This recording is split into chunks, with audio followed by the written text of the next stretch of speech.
ഇന്ത്യയിൽ സ്വാതന്ത്ര്യത്തോടെ നമുക്ക് കൂടാൻ പറ്റുന്നത് ന്യൂനപക്ഷ ജനങ്ങൾ ശക്തമായി നിലനിൽക്കുന്നതുകൊണ്ട്. നോക്കി വോട്ട് ചെയ്യുക വേണം.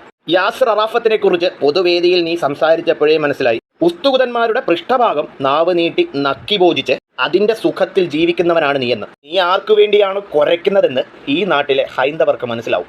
ഇവൻ ഇവിടുത്തെ ന്യൂനപക്ഷങ്ങളോട് നോക്കി വോട്ട് ചെയ്യാൻ പറയുന്നുണ്ടെങ്കിൽ ഞാൻ ഇവിടുത്തെ ഭൂരിപക്ഷ ജനതയോട് പറയുകയാണ്, നിങ്ങളുടെ നാളേക്ക് വേണ്ടി നിങ്ങൾ നോക്കി വോട്ട് ചെയ്യുക.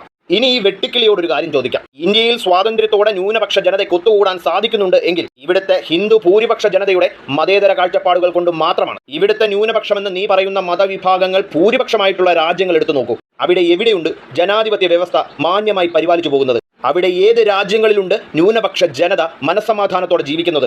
പാകിസ്ഥാനിലേക്ക് നോക്കൂ, ബംഗ്ലാദേശിലേക്ക് നോക്കൂ, താലിബാനിലേക്ക് നോക്കൂ. അവിടുത്തെ ന്യൂനപക്ഷ ജനതയുടെ അവസ്ഥ എന്താണെന്ന് വാർത്തകൾ പറയും. നിനക്ക് പൃഷ്ഠഭാഗം നക്കി ഭോജിക്കുമ്പോൾ അതിൽ നിന്ന് മഞ്ഞപ്പൂക്കൾ ലഭിക്കുന്നുണ്ടെങ്കിൽ നീ അത് മണത്ത് ആസ്വദിച്ച് ജീവിക്കുക. അല്ലാതെ ഇവിടുത്തെ ഭൂരിപക്ഷ ജനതയുടെ തലയ്ക്ക് കയറാൻ വന്നാൽ ശക്തമായി തന്നെ പ്രതികരിക്കുക തന്നെ ചെയ്യും.